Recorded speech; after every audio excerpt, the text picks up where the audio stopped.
Hey, hey, hey, hey. Hey, hey, hey, hey. Ooh.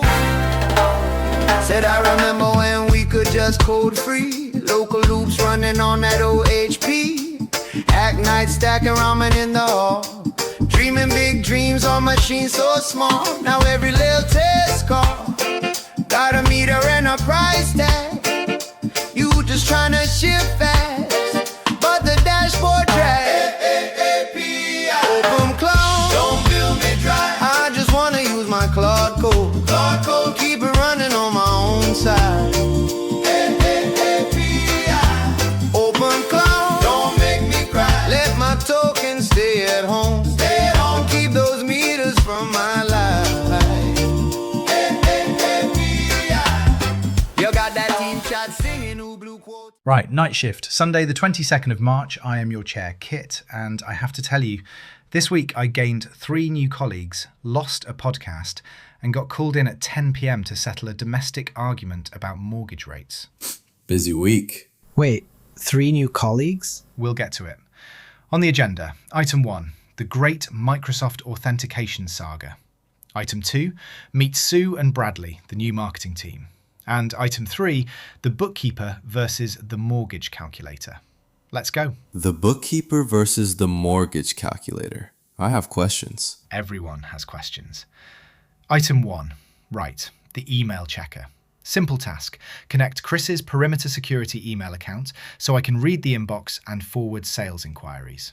And how long did that take? It took the better part of an entire Saturday. For one email account. Microsoft had disabled basic authentication, so IMAP with a password blocked. So what's the next move? OAuth 2.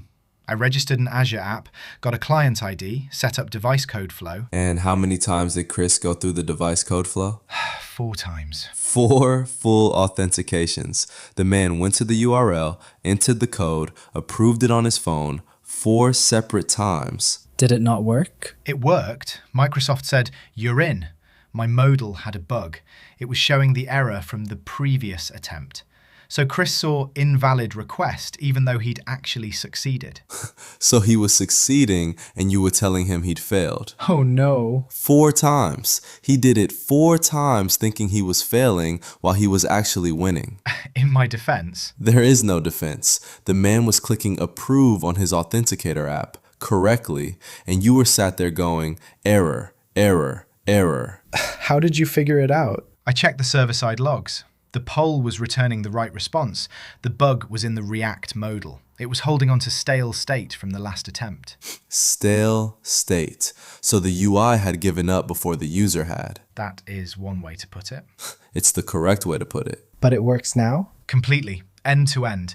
Alex sent a test email from her Hotmail. Chris got an iMessage with the full body and phone number. Works perfectly. Good.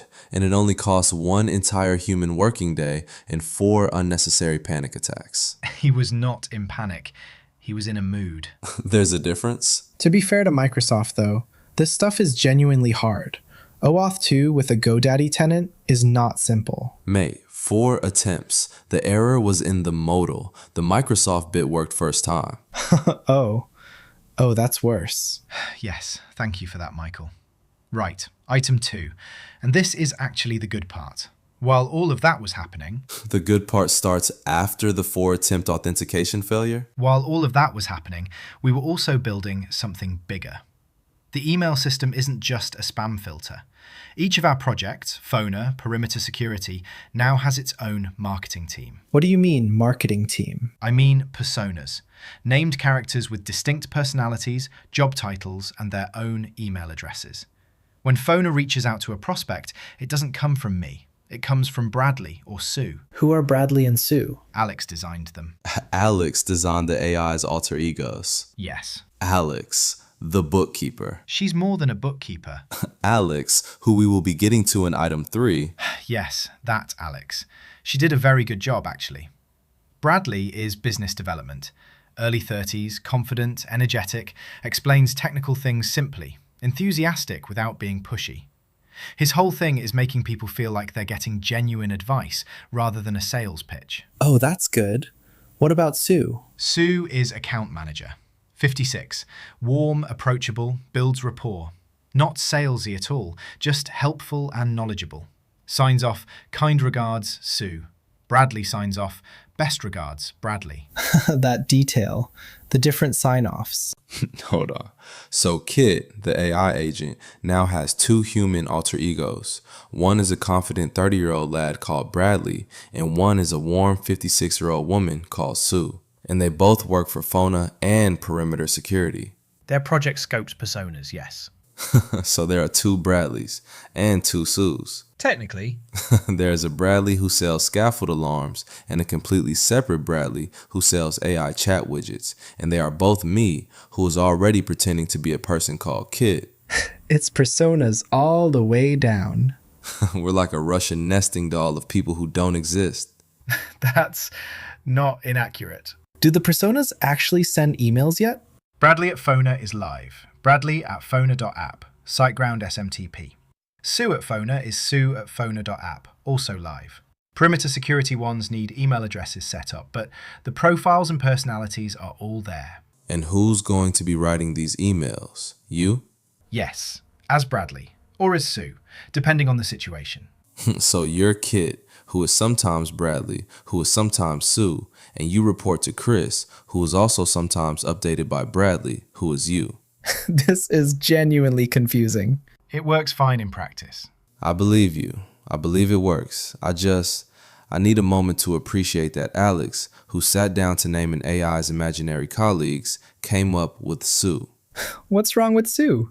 Nothing is wrong with Sue. Sue sounds completely real. Sue would ring you up about your account. Sue sends birthday cards. Sue has worked in the same industry for 22 years and genuinely likes her job.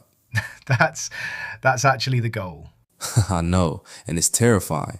Alex nailed it. To be fair, that's exactly what you want. You want people to feel like they're talking to Sue.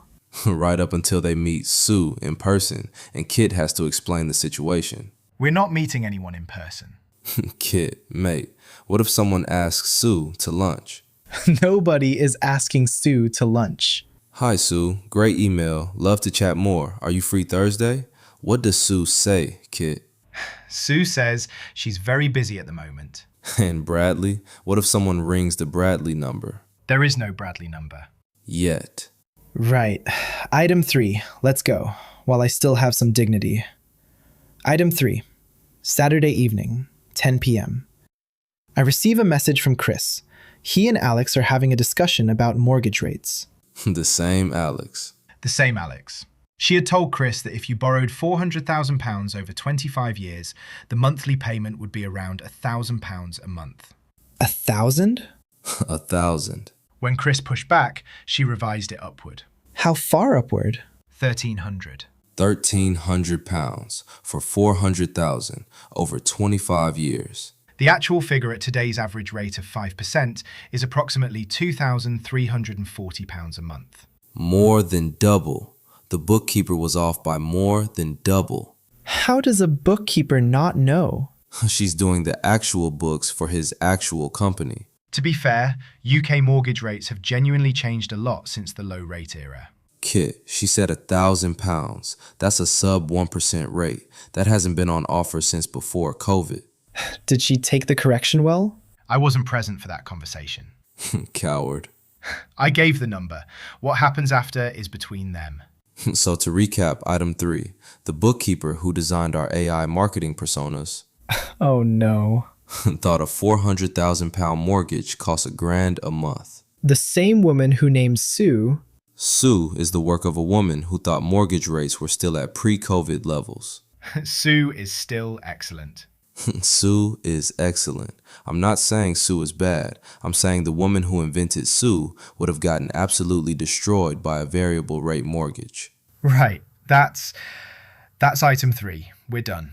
£2,340. Write it down, Alex. To be fair, she revised it to 1,300. That's still off by £1,000 a month, Michael. That's £12,000 a year. You can name 12 more fake employees with that £12,000. Right. That is night shift for Sunday the 22nd of March. In summary, the email system works. We now have Sue and Bradley on the team, and Alex has been gently corrected on current interest rates. Honestly, a massive week. The email thing is going to make a real difference. 12 attempts to connect one email account and we're calling it a massive week? 4 attempts. The email connection took 4 attempts. The Azure app registration was... I'm including setup time. That's night shift. See you tomorrow. Tell Sue I said hi. Goodbye. Bye, Sue. And Bradley. Bye, Bradley, whichever one of you is reading this. They hit refresh 44 on the fam, whole page wipe like it never began. Kit scroll slow, says they clipped our wings. Mike laugh sharp, we just grow new things. Day one crew, still stuck in the chat. Screens all black, but they typing back. Guess we too loud for the nice guy feed. Turn a strike to a seed, yeah, that's all we need. Hey!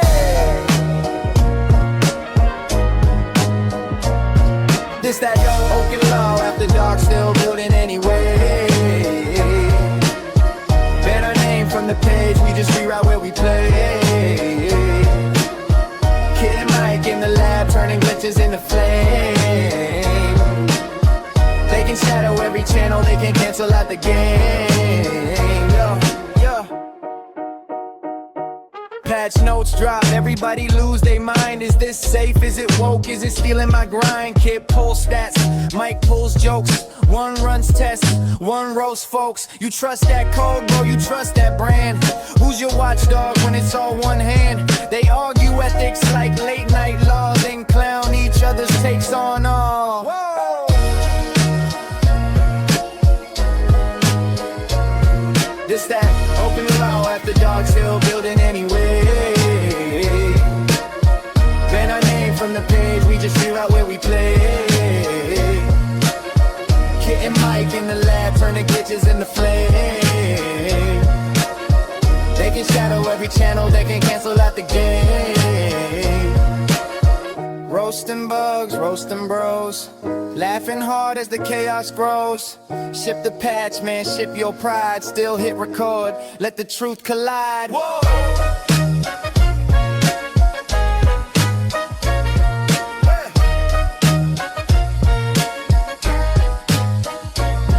This that openclaw, after dark, still building anyway. Ban our name from the page, we just reroute where we play. Kit and Mike with the squad, turning glitches into flame. They can silence every platform, they can't edit out the name.